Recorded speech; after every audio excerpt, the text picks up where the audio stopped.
Hi, ನಾನು Sandeep from tech in Kannada. ನಮ್ಮೆಲ್ಲರಿಗೂ ಆಶ್ಚರ್ಯ ಆಗ್ಬೋದು, ನಮ್ಮ ಭಾರತ ದೇಶಕ್ಕೂ ಮತ್ತು ಸ್ಟಾಕ್ ಮಾರ್ಕೆಟ್ಗೂ ಸುಮಾರು 400 ವರ್ಷಗಳ ಹಳೆಯ ಸಂಬಂಧ. ಡೈರೆಕ್ಟ್ ಆಗಲ್ಲ ಅಂದರೂ ಕೂಡ ಇಂಡೈರೆಕ್ಟ್ ಆಗಿ ನಮ್ಮ ಭಾರತ ದೇಶಕ್ಕೆ ಒಂದು ಸ್ಟಾಕ್ ಮಾರ್ಕೆಟ್ ರಿಲೇಟ್ ಆಗುತ್ತೆ. ನಮ್ಮ ಜಗತ್ತಿನ ಮೊದಲ ಸ್ಟಾಕ್ ಎಕ್ಸ್ಚೇಂಜ್ ಶುರುವಾಗಿದ್ದು 1600ನೇ ಇಸ್ವಿ ಟೈಮಲ್ಲಿ. ಸೊ ಅದಕ್ಕೊಂದು ಸಣ್ಣ ಕಥೆ ಇದೆ. ನಾವೆಲ್ಲರೂ ಕೂಡ 7ನೇ ಕ್ಲಾಸಲ್ಲಿ ಇದನ್ನು ಓದಿರ್ತೀವಿ. ಮುಂಚೆ ಎಲ್ಲ ಯುರೋಪ್ ದೇಶದ ಜನ ವ್ಯಾಪಾರಕ್ಕೋಸ್ಕರ ಈ ಒಂದು ಭೂಮಾರ್ಗದ ಮುಖಾಂತರ ನಮ್ಮ ಭಾರತ ದೇಶಕ್ಕೆ, ಈ ಕಡೆ ಏಷ್ಯಾಗೆ ಬರ್ತಾ ಇದ್ರು ವ್ಯಾಪಾರ ಮಾಡೋದಕ್ಕೆ, ಏನಾದ್ರು ತಗೊಂಡೋಗೋದಕ್ಕೆ. ಈ ಮಸಾಲ ಎಲ್ಲ ಬರುತ್ತಲ್ವಾ, ಈ ಮೆಣಸು, ಈ ಥರ ಮಸಾಲ ಎಲ್ಲ ನಮ್ಮ ಭಾರತ ದೇಶದಿಂದ ಯುರೋಪಿಯನ್ಸು ತೊಗೊಂಡು ಹೋಗ್ತಾ ಇದ್ರು. ನಮ್ಮ ಭಾರತ ಮೇಜರ್ ಎಕ್ಸ್ಪೋರ್ಟರ್ ಆ ಟೈಮಲ್ಲಿ ಎಲ್ಲದಕ್ಕೂ, ಆಯಿತಾ. ಸೊ ಏನಾಗುತ್ತೆ, ಕಾನ್ಸ್ಟಾಂಟಿನೋಪಲ್ ಏನೋ ಆಗುತ್ತಲ್ಲಿ. ಸೊ ಏನು ಮಾಡ್ತಾರೆ, ಯುರೋಪಿಯನ್ಸ್ಗಳಿಗೆ ಭೂಮಾರ್ಗವನ್ನು ಕ್ಲೋಸ್ ಮಾಡ್ತಾರೆ. ನಂತರ ಎಲ್ಲರೂ ಕೂಡ ಜಲಮಾರ್ಗವನ್ನು ಹುಡುಕುವ ಪರಿಸ್ಥಿತಿ ಬರುತ್ತೆ. ವಾಸ್ಕೋ ಡ ಗಾಮ ನಮ್ಮ ಭಾರತಕ್ಕೆ ಜಲಮಾರ್ಗವನ್ನು ಕಂಡುಹಿಡಿತಾರೆ, ಆಯಿತಾ. ಆ ಕಡೆ ಅಮೆರಿಕ ಇನ್ನೂ ಹುಟ್ಟಿರಲಿಲ್ಲ ಆ ಟೈಮಲ್ಲಿ. ಅಮೆರಿಕ ಯಾರೂ ಕಂಡು ಹಿಡಿದಿರಲಿಲ್ಲ. ಸೊ ಅಲ್ಲೊಬ್ಬರು ಅಮೆರಿಕ ಹಿಡಿತಾರೆ, ಮೆಗಲನ್ನು ಭೂಮಿ ಫುಲ್ ಸುತ್ತಾನೆ. ನಾವೆಲ್ಲ 7ನೇ ಕ್ಲಾಸಲ್ಲಿ ಓದಿರುವಂಥದ್ದು, ಆಯಿತಾ. ಸೊ ಈ ಒಂದು ಸ್ಟಾಕ್ ಎಕ್ಸ್ಚೇಂಜ್ ಶುರುವಾಗಿದ್ದೇ ಈ ಒಂದು ಹಡಗುಗಳ ಮುಖಾಂತರ. ನಂಬಲೇಬೇಕು ನೀವು. ಏನಾಗ್ತಾ ಇತ್ತು ಅಂತಂದರೆ, ಯುರೋಪ್ ದೇಶದಲ್ಲಿ ಎಲ್ಲ ಜನ ಅಂದರೆ ವ್ಯಾಪಾರಿಗಳು ಈ ಒಂದು ಹಡಗಿನ ಮುಖಾಂತರ ನಮ್ಮ ಭಾರತ ದೇಶ, ಈ ಕಡೆ ಏಷ್ಯನ್ ದೇಶಗಳಿಗೆ ಬಂದು ಕೆಲವೊಂದು ವಸ್ತುಗಳನ್ನ ಪರ್ಚೇಸ್ ಮಾಡಿ ಅಥವಾ ಎಕ್ಸ್ಚೇಂಜ್ ಮಾಡಿಕೊಂಡು ಇಲ್ಲಿರುವಂಥ ವ್ಯಾಲ್ಯೂಬಲ್ಸನ್ನೆಲ್ಲ ತೊಗೊಂಡೋಗಿ ಅಲ್ಲಿ ಜನಗಳಿಗೆ ಸೇಲ್ ಮಾಡ್ಕೊಳ್ಳೋದು, ಆ ರೀತಿ ಮಾಡ್ತಾರೆ ವ್ಯಾಪಾರಿಗಳು, ಆ ರೀತಿ ಮಾಡೋರು. ಸೊ ಏನಾಗ್ತಾ ಇತ್ತು ಅಂತಂದರೆ, ಈ ಹಡಗಿನ ಓನರ್ಸ್ಗಳಿರ್ತಾರಲ್ವಾ, ಅವ್ರೇನು ಮಾಡೋರು ಅಂತಂದರೆ, ಒಂದರಲ್ಲೇ ಎಲ್ಲ ಪಾಪ ಅವನೊಬ್ಬಂದೇ ಒಂದು ಹಡಗಿರುತ್ತೆ, ಎಲ್ಲ ಅವನು ಹೊರೆ ಆಗಿರ್ತಾ ಇತ್ತು. ಮಧ್ಯೆ ಏನಾದರೂ ಪೈರೇಟ್ಸ್ಗಳು, ಕಳ್ಳರು ಅದೇನಾದ್ರು ದೋಚ್ಬಿಟ್ರು ಅಂತ ಅಂದರೆ, ಅಥವಾ ಹಡಗಿಗೆ ಏನಾದರೂ ಆಯಿತು ಅಂತ ಅಂದರೆ, ಕಂಪ್ಲೀಟ್ ಲಾಸನ್ನು ಆ ಒಂದು ಹಡಗಿನ ಓನರ್ರೇ ಬೇರ್ ಮಾಡಬೇಕಾಗಿರ್ತಿತ್ತು. ಸೊ ಅವನೇನು ಮಾಡ್ತಾನೆ, ಹಡಗಿನ ಓನರು ಆ ಒಂದು ಶೇರ್ಸನ್ನು ಬೇರೆಯವ್ರಿಗೆ ಕೊಟ್ಬಿಡ್ತಾರೆ. ನೋಡ್ರಪ್ಪ, ನಾವೆಲ್ಲರೂ ಸೇರಿಕೊಂಡು ಈ ಒಂದು ಹಡಗನ್ನು ಕಳಿಸೋಣ, ಅದರಲ್ಲಿ ಬಂದಂಥ ಲಾಭವನ್ನು ನಾವೆಲ್ಲರೂ ಕೂಡ ಶೇರ್ ಮಾಡೋಣ. ಇದು ಮೊದಲ ಕಾನ್ಸೆಪ್ಟ್, ಶೇರ್ ಮಾರ್ಕೆಟಿನ ಮೊದಲ ಕಾನ್ಸೆಪ್ಟ್ ಶುರುವಾಗಿದ್ದು ಇದೇ ಮುಖಾಂತರ ಅಂತ ಹೇಳಲಾಗತ್ತೆ. ಇದನ್ನು ನೋಡಿದಂಥ ಡಚ್ ಈಸ್ಟ್ ಇಂಡಿಯಾ ಕಂಪನಿ, ಹೌದು, ಡಚ್ ಈಸ್ಟ್ ಇಂಡಿಯಾ ಕಂಪನಿ ಒಂದು ಸ್ಟಾಕ್ ಎಕ್ಸ್ಚೇಂಜ್ ರೀತಿಯಲ್ಲೇ ಒಂದು ಕಂಪ್ನಿಯನ್ನು, ಅವರ ಕಂಪ್ನಿ ಈಸ್ಟ್ ಇಂಡಿಯಾ ಕಂಪ್ನಿಯ ಶೇರ್ಸನ್ನು ಸೇಲ್ ಮಾಡೋಕ್ಕೆ ಶುರು ಮಾಡುತ್ತೆ. ಅವ್ರದ್ದೇ ಕಂಪ್ನಿ, ಅವ್ರದ್ದು ಎಲ್ಲ ಹಡಗುಗಳನ್ನೆಲ್ಲ ಈ ರೀತಿ ನಮ್ಮ ಏಷ್ಯನ್ ಕಂಟ್ರಿಗಳಿಗೆ ಏನು ಮಾರಾಟವನ್ನು ತೊಗೊಂಡೋಗೋದಕ್ಕೆ ಬರ್ತಿತ್ತು, ಆ ಎಲ್ಲ ವ್ಯಾಲ್ಯೂವನ್ನು, ಎಲ್ಲ ಒಂದು ಶೇರ್ಸನ್ನು ಪಬ್ಲಿಕ್ಕಿಗೆ ಸೇಲ್ ಮಾಡೋಕ್ಕೆ ಶುರು ಮಾಡ್ತು. ಇದನ್ನು ನೋಡಿದಂಥ ಡಚ್ ಈಸ್ಟ್ ಇಂಡಿಯಾ ಕಂಪನಿ, ನಮ್ಮ ದೇಶಕ್ಕೆ ಬಂದಂಥ, ನಮ್ಮ ದೇಶವನ್ನು ಆಳಿದ ಈಸ್ಟ್ ಇಂಡಿಯಾ ಕಂಪ್ನಿನೇ, ಆಯಿತಾ. ಈ ಡಚ್ ಈಸ್ಟ್ ಇಂಡಿಯಾ ಕಂಪ್ನಿ ಏನು ಮಾಡುತ್ತೆ ಅಂತ ಅಂದರೆ, ಇನ್ನೊಂದು ಸ್ಟೆಪ್ ಮೇಲಕ್ಕೆ ಹೋಗಿ ಅವರ ಈಸ್ಟ್ ಇಂಡಿಯಾ ಕಂಪ್ನಿಯ ಶೇರನ್ನು ಪಬ್ಲಿಕ್ಕಿಗೆ ಮಾರಾಟ ಮಾಡೋಕ್ಕೆ ಶುರು ಮಾಡ್ತಾರೆ. ಅಂದರೆ ಆ ಕಂಪ್ನಿಯ ಶೇರ್ಸು, ಆ ಕಂಪ್ನಿ ಎಷ್ಟು ಹಡಗುಗಳನ್ನು ಓನ್ ಮಾಡುತ್ತೆ, ಸೊ ಹಡಗನ್ನೆಲ್ಲ ಕಳಿಸ್ತಾರೆ, ಆಯಿತಾ. ಅದರಲ್ಲಿ ಬಂದಂಥ ಪ್ರಾಫಿಟನ್ನು ಯಾರ್ಯಾರು ಶೇರ್ ಹೋಲ್ಡರ್ಸ್ ಇರ್ತಾರೆ ಅವರಿಗೆ ಆಗಲೇ ಆ ಟೈಮಲ್ಲೇ, ಯೋಚನೆ ಮಾಡ್ಕೊಳ್ಳಿ, 1600ನೇ ಇಸ್ವಿ ಟೈಮಲ್ಲೇ ಅದನ್ನೆಲ್ಲ ಶೇರ್ ಕೊಡ್ತಾ ಇದ್ರಂತೆ ಅವರು. ಸೊ ಕ್ರೇಜಿ ವಿಷಯ. ಮತ್ತು ಆ ಟೈಮಲ್ಲೇ ಜನಗಳು ಈ ಒಂದು ಡೈವರ್ಸಿಫಿಕೇಷನ್ ಆ ಟೈಮಲ್ಲೇ ಅವ್ರು ಕಂಡಿಟ್ಕೊಂಡಿದ್ರು. ಅವರು ದುಡ್ಡನ್ನು ಒಂದೇ ಒಂದು ಶಿಪ್ಪಿಗೆ ಆಗ್ತಾ ಇರಲಿಲ್ವಂತೆ, ಮಲ್ಟಿಪಲ್ ಶಿಪ್ಗಳಿಗೆ.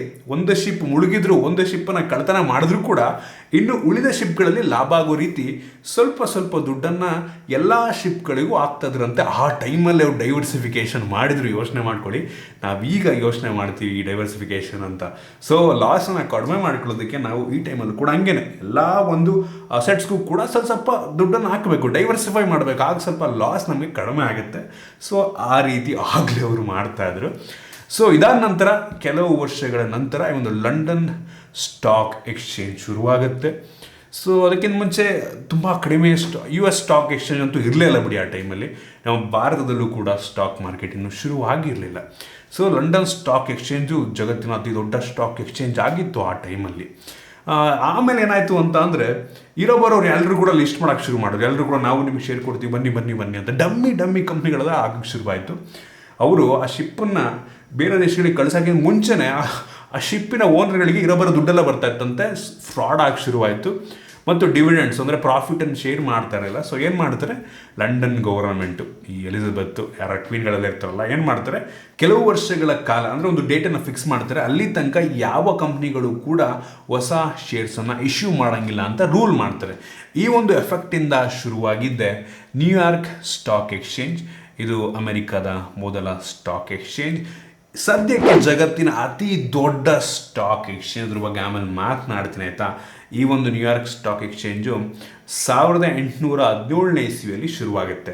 ಸದ್ಯಕ್ಕೆ ಇದು ಜಗತ್ತಿನ ಅತಿ ದೊಡ್ಡ ಸ್ಟಾಕ್ ಎಕ್ಸ್ಚೇಂಜ್ ಅಂತ ಹೇಳ್ಬೋದು. ಏನಕ್ಕೆ ಅಂದರೆ ಆಬ್ವಿಯಸ್ಲಿ ಆ ದೇಶದಲ್ಲಿ, ಅಮೆರಿಕಾದಲ್ಲಿ ಎಲ್ಲ ದೊಡ್ಡ ದೊಡ್ಡ ಕಂಪ್ನಿಗಳಿದ್ದಾವೆ. ಫಾರ್ ಎಕ್ಸಾಂಪಲ್ ಆಪಲ್ ಆಗಿರ್ಬೋದು ದೊಡ್ಡ ಕಂಪ್ನಿ, ಮೈಕ್ರೋಸಾಫ್ಟ್ ಆಗಿರ್ಬೋದು, ಗೂಗಲ್ ಆಗಿರ್ಬೋದು, ಅಮೆಝಾನ್ ಆಗಿರ್ಬೋದು, ಟೆಸ್ಲಾ ಆಗಿರ್ಬೋದು, ಯಾವ ಕಂಪ್ನಿ, ಯಾವ ದೊಡ್ಡ ದೊಡ್ಡ ಕಂಪ್ನಿ ಯಾವುದೆಲ್ಲ ನಿಮ್ಮ ತಲೆಗೆ ಬಂದರೂ ಕೂಡ, ಫೇಸ್ಬುಕ್ ಹಂಗಂತ ಮೆಟಾ, ಸೊ ಎಲ್ಲ ಕಂಪ್ನಿಗಳು ಕೂಡ ಅದೇ ದೇಶದಲ್ಲಿರೋ ಕಾರಣ ಅದು ಜಗತ್ತಿನ ಅತಿ ದೊಡ್ಡ ಸ್ಟಾಕ್ ಎಕ್ಸ್ಚೇಂಜ್ ಆಗಿರುವಂಥದ್ದು. ಕ್ರೇಜಿ ವಿಷಯ ಆಯಿತಾ. ಸೊ ನಿಮ್ಮಲ್ಲಿ ತುಂಬ ಜನ ಯೋಚನೆ ಮಾಡ್ತಾ ಇರ್ಬೋದು, ಅಮೆರಿಕನ್ ಸ್ಟಾಕ್ ಮಾರ್ಕೆಟ್ಗೆ ಇನ್ವೆಸ್ಟ್ ಮಾಡೋಂಗಿದ್ರೆ ಎಷ್ಟು ಚೆನ್ನಾಗಿರ್ತಿತ್ತು ಅಂತ. ಇದಕ್ಕಿಂತ ಮುಂಚೆ ಹೆವಿ ಕಮಿಷನ್, ಹೆವಿ ಬ್ರೋಕರೇಜ್ ಎಲ್ಲ ಇರ್ತಾ ಇತ್ತು. ಇನ್ಮೇಲೆ ನೀವು ತಲೆ ಕೆಡಿಸ್ಕೊಳ್ಳೋಂಥ ಅವಶ್ಯಕತೆ ಇಲ್ಲ. IND ಮನಿ ಅಪ್ಲಿಕೇಶನ್ ಮುಖಾಂತರ ಯಾವುದೇ ಬ್ರೋಕರೇಜ್ ಇಲ್ಲದೆ, ಯಾವುದೇ ಕಮಿಷನ್ ಇಲ್ಲದೆ, ಯಾವುದೇ ಅಕೌಂಟ್ ಓಪನಿಂಗ್ ಫೀಸ್ ಇಲ್ಲದೆ fraction of a stock invest ಮಾಡ್ಬೋದು. ಅಂದರೆ ಒಂದು ಕಂಪ್ಲೀಟ್ ಸ್ಟಾಕನ್ನು ಪರ್ಚೇಸ್ ಮಾಡೋ ಅವಶ್ಯಕತೆ ಇಲ್ಲ. ಅದರಲ್ಲಿ ಸಣ್ಣ ಅಮೌಂಟನ್ನು, ಫಾರ್ ಎಕ್ಸಾಂಪಲ್ ಒಂದು ಸ್ಟಾಕ್ನ ಬೆಲೆ $100 ಇದೆ ಅಂತ ಅಂದರೆ, ಒಂದು 10,000 ಇದೆ ಅಂತ ಅಂದರೆ, ಅದರಲ್ಲಿ ಫುಲ್ 10,000 ಕೊಟ್ಟು ಒಂದು ಶೇರ್ ಪರ್ಚೇಸ್ ಮಾಡೋ ಅವಶ್ಯಕತೆ ಇಲ್ಲ. ಅದರಲ್ಲಿ ನಿಮ್ಗೆ ಇಷ್ಟ ಬಂದಷ್ಟು 100, 200, 300 fraction of a stock invest ಮಾಡ್ಬೋದು. ಮತ್ತು ಸಿಪ್ರ ಮುಖಾಂತರ ಕೂಡ, SIP ಮುಖಾಂತರ ಕೂಡ ಮಂತ್ಲಿ ಸಿಪ್ಪು, 15 ದಿನ ಸಿಪ್ಪು, ವಾರದ ಸಿಪ್ಪು ಎಷ್ಟು ಬೇಕಾದರೂ ಹಾಕಬಹುದು. ಮತ್ತು US ಸ್ಟಾಕ್ ಮಾರ್ಕೆಟ್ಗೆ ಇನ್ವೆಸ್ಟ್ ಮಾಡೋದ್ರಿಂದ ಡಾಲರ್ ಅಪ್ರಿಸಿಯೇಷನ್ ಕೂಡ ಸಿಗುತ್ತೆ. ಅದ್ರ ಬಗ್ಗೆ ಸಪ್ರೇಟ್ ವಿಡಿಯೋ ಮಾಡಿದ್ದೀನಿ, ಡಿಸ್ಕ್ರಿಪ್ಷನ್ ಬೇಕಾದ್ರೆ ಲಿಂಕ್ ಕೊಡ್ತೀನಿ, ಚೆಕ್ ಮಾಡಿ ನೋಡಿ. ಮತ್ತು ಈ ಒಂದು US ಸ್ಟಾಕ್ ಅಕೌಂಟನ್ನು ಓಪನ್ ಮಾಡುವಂಥ ತುಂಬ ಸಿಂಪಲ್, ಕೆಲವು ನಿಮಿಷಗಳಲ್ಲಿ ಯಾವುದೇ ಪೇಪರ್ ವರ್ಕ್ ಇಲ್ಲದೆ ಈ ಒಂದು ಅಕೌಂಟನ್ನು ಓಪನ್ ಮಾಡ್ಬೋದು. ನೀವಿನ್ನೂ ಈ ಒಂದು IND ಮನಿ ಅಪ್ಲಿಕೇಶನ್ ಇನ್ಸ್ಟಾಲ್ ಮಾಡ್ಕೊಂಡಿಲ್ಲ ಅಂತಂದರೆ ಡಿಸ್ಕ್ರಿಪ್ಷನ್ ಲಿಂಕ್ ಕೊಡ್ತೀನಿ. ಆ ಒಂದು ಲಿಂಕ್ನ ಮುಖಾಂತರ ನೀವು ಇನ್ಸ್ಟಾಲ್ ಮಾಡಿಕೊಂಡ್ರೆ ಫಸ್ಟ್ ಟೈಮ್ ನಿಮ್ಮ ಅಕೌಂಟಿಗೆ ಫಂಡ್ ಮಾಡಿದಾಗ ₹1,000 ಆಪಲ್ ಸ್ಟಾಕ್ ನಿಮಗೆ ಫ್ರೀಯಾಗಿ ಸಿಗ್ತಾ ಇರುವಂಥದ್ದು. ಸೊ ನೀವಿನ್ನೂ ಟ್ರೈ ಮಾಡಿಲ್ಲ ಅಂದರೆ ಒಂದ್ಸಲ ಟ್ರೈ ಮಾಡಿ ನೋಡಿ. ಇನ್ನು ನಮ್ಮ ಭಾರತದ ಸ್ಟಾಕ್ ಮಾರ್ಕೆಟಿಗೆ ಬಂತು ಅಂತಂದರೆ 1850ನೇ ಇಸ್ವಿ ಟೈಮಲ್ಲೇ ಅನ್ಅಫಿಷಿಯಲ್ ಆಗಿ ಒಂದು ಕಾನ್ಸೆಪ್ಟ್ ಸ್ಟಾಕ್ ಮಾರ್ಕೆಟಿಂಗ್ ಶುರುವಾಗಿತ್ತಂತೆ ಆಯಿತಾ. ಮುಂಬೈನಲ್ಲಿ ಶುರುವಾಗುತ್ತೆ. ಮುಂಬೈನ ಬಂದರು ಹಾರ್ಬರ್ ಇದೆ ಅಲ್ವ, ಅದ್ರ ಪಕ್ಕ ಒಂದು ಮರ ಇತ್ತಂತೆ. ಮರದ ಕೆಳಗೆ ಕೂತ್ಕೊಂಡು ವ್ಯಾಪಾರಿಗಳು ಈ ಒಂದು ಶೇರ್ಸನ್ನು ಸೇಲ್ ಮಾಡ್ಕೋತಾ ಇದ್ರಂತೆ. ಅಂದರೆ ಆ ಟೈಮಲ್ಲಿ ಹತ್ತಿ ವ್ಯಾಪಾರ ತುಂಬ ಜೋರು ನಮ್ಮ ಭಾರತ ದೇಶದಲ್ಲಿ. ಆಲ್ಮೋಸ್ಟ್ ಮೆಜಾರಿಟಿ ಹತ್ತಿ ಗೊತ್ತಲ್ವ, ಬಟ್ಟೆ ಮ್ಯಾನುಫ್ಯಾಕ್ಚರ್ ಮಾಡೋದಕ್ಕೆ ಬರುತ್ತಲ್ಲ, ಹತ್ತಿ, ಕಾಟನ್, ಅದನ್ನು ನಮ್ಮ ಭಾರತದಲ್ಲೇ ಮ್ಯಾನುಫ್ಯಾಕ್ಚರ್ ಆಗ್ತದೆ. ಮೆಜಾರಿಟಿ ನಮ್ಮದೇ, 90%, 98% ಇರಬೇಕು. ಎಲ್ಲ ನಮ್ಮ ದೇಶದಿಂದಲೇ ಎಕ್ಸ್ಪೋರ್ಟ್ ಆಗ್ತೈತೆ ಎಲ್ಲ ಕಡೆಗೆ. ಸೊ ಆ ಒಂದು ಎಕ್ಸ್ಪೋರ್ಟ್ ಮಾಡುವಂಥ ಹಡಗುಗಳನ್ನು ಸೇಮ್ ಇಂಗ್ಲೆಂಡಲ್ಲಿ ಏನು ಆಗ್ತಾ ಇತ್ತು, ಸೊ ಅದೇ ರೀತಿ ನಮ್ಮ ಭಾರತದವರು ಕಾಪಿ ಮಾಡ್ತಾರೆ. ಸೊ ಅದೇ ರೀತಿ ಹಡಗಿನ ಶೇರ್ಸನ್ನು ಮಲ್ಟಿಪಲ್ ಜನಗಳಿಗೆ, ತುಂಬ ಜನಕ್ಕೆ ಶೇರ್ ಮಾಡಿ ಬಂದಂಥ ಪ್ರಾಫಿಟ್ ಎಲ್ಲರೂ ಕೂಡ ಶೇರ್ ಮಾಡ್ಕೋತಾ ಇದ್ರಂತೆ. ಸೊ ಈ ರೀತಿ ಶುರುವಾಗುತ್ತೆ. ಅಫಿಷಿಯಲ್ ಆಗಿ 1875ನೇ ಇಸ್ವಿಯಲ್ಲಿ ಒಂದು ಅಸೋಸಿಯೇಷನ್ನ ಕ್ರಿಯೇಟ್ ಮಾಡಿ ಎಲ್ಲ ಬ್ರೋಕರ್ಸ್ ಎಲ್ಲ ಕೂಡಿ ಈ ಒಂದು BSEಯನ್ನು ಶುರು ಮಾಡ್ತಾರೆ, ಬಾಂಬೆ ಸ್ಟಾಕ್ ಎಕ್ಸ್ಚೇಂಜ್. ಈಗಲೂ ಕೂಡ ಈ ಒಂದು BSE ನಮ್ಮ ಭಾರತದಲ್ಲಿದೆ. ಇದು ಏಷ್ಯಾದ ಮೊಟ್ಟ ಮೊದಲ ಸ್ಟಾಕ್ ಎಕ್ಸ್ಚೇಂಜ್ ಆಗಿತ್ತು. ಹೌದು, ನಮ್ಮ ಏಷ್ಯಾದಲ್ಲಿ ಇದೇ ಮೊದಲು ಶುರುವಾಗಿದ್ದು. ರಷ್ಯಾನು ಶುರು ಮಾಡಿಲ್ಲ, ಚೈನಾನು ಶುರು ಮಾಡಿಲ್ಲ, ನಮ್ಮ ಭಾರತ ದೇಶದಲ್ಲೇ ಈ ಒಂದು ಬಾಂಬೆ ಸ್ಟಾಕ್ ಎಕ್ಸ್ಚೇಂಜ್ ಶುರುವಾಗುತ್ತೆ. ಕ್ರೇಜಿ ವಿಷಯ ಅಂತ ಹೇಳ್ಬೋದು. ಈಗಲೂ ಕೂಡ ಎಕ್ಸಿಸ್ಟಿಂಗ್ ಇರುವಂಥದ್ದು. ಸುಮಾರು 150 ವರ್ಷ ಹಳೇ ಸ್ಟಾಕ್ ಎಕ್ಸ್ಚೇಂಜ್ ಅಂತ ಅಂದರೆ ನಂಬಲಾರದ ವಿಷಯ. ಇದು ನಮ್ಮ ಜಗತ್ತಿನ 8ನೇ ಅತಿ ದೊಡ್ಡ ಸ್ಟಾಕ್ ಎಕ್ಸ್ಚೇಂಜ್ ಆಗಿರುವಂಥದ್ದು. ಸುಮಾರು $3.96 ಟ್ರಿಲಿಯನ್ ಅಷ್ಟು ಶೇರ್ಸನ್ನು ಈ ಒಂದು BSE ಹೊಂದಿರುವಂಥದ್ದು. ಕ್ರೇಜಿ ವಿಷಯ ಗುರಿಯಪ್ಪ, ಜಗತ್ತಿನ 8ನೇ ಅತಿ ದೊಡ್ಡ. ನಂತರದ ಸ್ಥಾನದಲ್ಲಿ $3.40 ಟ್ರಿಲಿಯನ್ ಮುಖಾಂತರ ನ್ಯಾಷನಲ್ ಸ್ಟಾಕ್ ಎಕ್ಸ್ಚೇಂಜು 9ನೇ ಸ್ಥಾನದಲ್ಲಿರುವಂಥದ್ದು ಆಯಿತಾ. ಎರಡು ನಮ್ಮ ಭಾರತದ ಮೇಜರ್ ಸ್ಟಾಕ್ ಎಕ್ಸ್ಚೇಂಜ್ಗಳು. ಸೊ ಎರಡು ಕೂಡ 8, 9ನೇ ಸ್ಥಾನವನ್ನು ಜಗತ್ತಿನಲ್ಲಿ ಪಡ್ಕೋತೇವೆ ಅತಿ ದೊಡ್ಡ ಸ್ಟಾಕ್ ಎಕ್ಸ್ಚೇಂಜ್ ಲಿಸ್ಟಲ್ಲಿ. ಮತ್ತು ಸೆನ್ಸೆಕ್ಸನ್ನು ಈ ಒಂದು ಬಾಂಬೆ ಸ್ಟಾಕ್ ಎಕ್ಸ್ಚೇಂಜ್ ಶುರು ಮಾಡುತ್ತೆ 1989ನೇ ಇಸ್ವಿಯಲ್ಲಿ. ಅದೊಂದು ಇಂಡೆಕ್ಸು, ಅಂದರೆ ನಮ್ಮ ದೇಶದಲ್ಲಿ ಲಿಸ್ಟ್ ಆಗಿರುವಂಥ ಎಲ್ಲ ಕಂಪ್ನಿಗಳನ್ನ ಆ್ಯಾವ್ರೇಜ್ ಮಾಡಿ ಒಂದು ಪಾಯಿಂಟ್ ಅಂತ ಮಾಡ್ತಾರೆ. ನಿಫ್ಟಿ 50 ಆ್ಯಕ್ಚುಲಿ NSE, ಇದು ನ್ಯಾಷನಲ್ ಸ್ಟಾಕ್ ಎಕ್ಸ್ಚೇಂಜ್ದು. ಸೊ ಆ ರೀತಿ ಮತ್ತು ಈ ಒಂದು ಸ್ಟಾಕ್ ಮಾರ್ಕೆಟ್ನ ನಮ್ಮ ಭಾರತದಲ್ಲಿ 1995ನೇ ಇಸ್ವಿಯಲ್ಲೇ ಎಲೆಕ್ಟ್ರಾನಿಕ್ ಮಾಡಿಬಿಡ್ತಾರೆ. ಮುಂಚೆ ಎಲ್ಲ ನೀವು ಅಲ್ಲಿ ಹೋಗ್ಬಿಟ್ಟು ಪೇಪರ್ನಲ್ಲಿ ಟ್ರೇಡ್ ಮಾಡಬೇಕಾಗಿರ್ತಿತ್ತು ಅಂತ ಹೋಗ್ಬಿಟ್ಟು, ನಂತರ ಅದನ್ನು ಎಲೆಕ್ಟ್ರಾನಿಕ್ ಕನ್ವರ್ಟ್ ಮಾಡ್ತಾರೆ. ಕೆಲವು ದಿನಗಳಲ್ಲಿ ಇದನ್ನು ಎಲೆಕ್ಟ್ರಾನಿಕ್ ಕನ್ವರ್ಟ್ ಮಾಡ್ತಾರಂತೆ. ಸೊ ಈಗ ನೋಡ್ಬೋದು, ನಾವು ನಮ್ಮ ಮನೆಯಲ್ಲೇ ಕೂತ್ಕೊಂಡು ನಮ್ಮ ಫೋನಲ್ಲಿ ನಾವು ಶೇರ್ ಮಾರ್ಕೆಟಲ್ಲಿ ಏನು ಬೇಕಾದರೂ ಪರ್ಚೇಸ್ ಮಾಡ್ಬೋದು. ಯಾವ ಸ್ಟೇಜಿಗೆ ಬಂದಿದ್ದು ನೋಡಿ. ಮುಂಚೆ ಎಲ್ಲ ಎಷ್ಟು ಕಷ್ಟ ಆಗ್ತಿತ್ತು ಅಂತಂದ್ರೆ ಅಲ್ಲಿ ಹೋಗ್ಬಿಟ್ಟು ಹಿಂಸೆ, ಸೇಲ್ ಮಾಡಬೇಕು ಅಂದರೆ ಪಟ್ಟೊಂದು ಸೇಲ್ ಮಾಡೋಕ್ಕಾಗ್ತಿರ್ಲಿಲ್ಲ.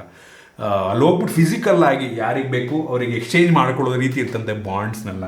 ಬಟ್ ಈಗ ನಾವು ಪಟ್ಟಂತ ಒಂದೇ ಒಂದು ಬಟನ್ನಲ್ಲಿ ಪರ್ಚೇಸ್ ಮಾಡ್ಬೋದು, ಒಂದೇ ಒಂದು ಬಟನ್ನಲ್ಲಿ ಸೇಲ್ ಮಾಡ್ಬೋದು. ಸೊ ಈ ರೀತಿ ಹೆಚ್ಚು ವಿಡಿಯೋಗಳನ್ನ ಮುಂದಿನ ದಿನಗಳಲ್ಲೂ ಕೂಡ ಮಾಡ್ತೀನಿ. ನಿಮಗಿದು ಇಂಟ್ರೆಸ್ಟಿಂಗ್ ಅಂತ ಅನ್ನಿಸ್ತು ಅಂತ ಅನ್ಕೋತೀನಿ. ನಿಮ್ಗೆ ಇದ್ರ ಬಗ್ಗೆ ಏನಾದರೂ ಆ್ಯಡ್ ಮಾಡಬೇಕು ಅಂತ ಅಂದರೆ, ಏನಾದರೂ ಹೊಸ ವಿಷಯ ತಿಳಿಸ್ಬೇಕು ಅಂದರೆ ಕಾಮೆಂಟ್ ತಿಳಿಸ್ಬೋದು, ಆಯಿತಾ.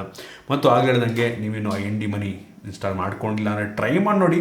₹1,000 ಆಪಲ್ ಸ್ಟಾಕ್ ಫಸ್ಟ್ ಫಂಡ್ ಮಾಡಿದಾಗ ಸಿಗುತ್ತೆ, ಕಳ್ಕೊಳ್ಳೋದೇನೂ ಇಲ್ಲ. ಸೊ ನಿಮಗೆ ಆ ವಿಡಿಯೋ ಇಷ್ಟ ಆಗ್ಬಿಟ್ಟು ಲೈಕ್ ಮಾಡಿ, ಶೇರ್ ಮಾಡಿ. ರೀತಿ ನಮ್ಮ ಬೇರೆ ವಿಡಿಯೋಗಳು ನಮ್ಮ tech in Kannada YouTube subscribe ಮಾಡ್ಕೊಂಡಿಲ್ಲ, ಈಗಲೇ ಸಬ್ಸ್ಕ್ರೈಬ್ ಮಾಡ್ಕೊಂಡು ಒಂದು ಬೆಲ್ ಐಕಾನ್ ಕೂಡ ಕ್ಲಿಕ್ ಮಾಡಬಹುದು. ಸಿಗೋಣ ಮುಂದಿನ ವಿಡಿಯೋದಲ್ಲಿ.